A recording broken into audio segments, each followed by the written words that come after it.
So let's take a quick look at Calendula in her habitat and talk briefly about some of her botanical aspects.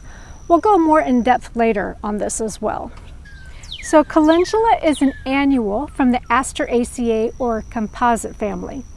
She is native to southwestern Asia, Western Europe, Macaronesia, and the Mediterranean, but self-seeds readily in just about any garden setting. Her botanical name is Calendula officinalis, and there are about 20 species in the genus of Calendula. Her common names include pot marigold in the USA and marigold in the UK. This beautiful plant grows to be about 15 to 28 inches.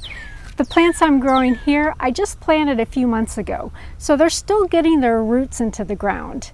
They should start to bush out and fill in pretty soon. Calendula grows from one large taproot that has some fibrous roots attached. So the leaves of Calendula are oblong and spatulate in shape with smooth edges or margins.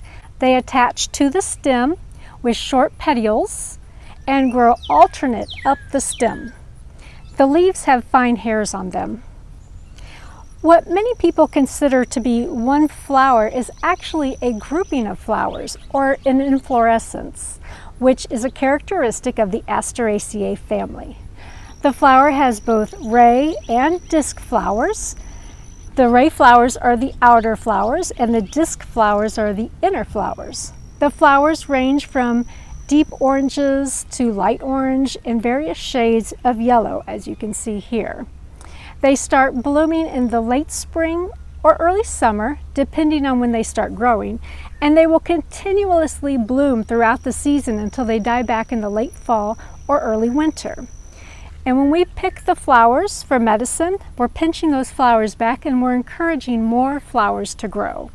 So the flower heads produce a ring of seeds that look like a segmented donut. The fruits are called achenes.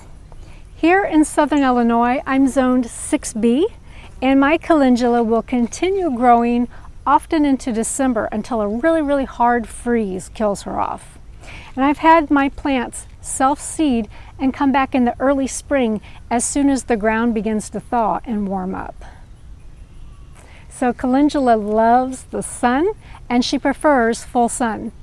The flowers are covered in a sticky resin, and that sticky resin is more present on hot summer days, and that's when it's best to harvest them to get the most medicine from them.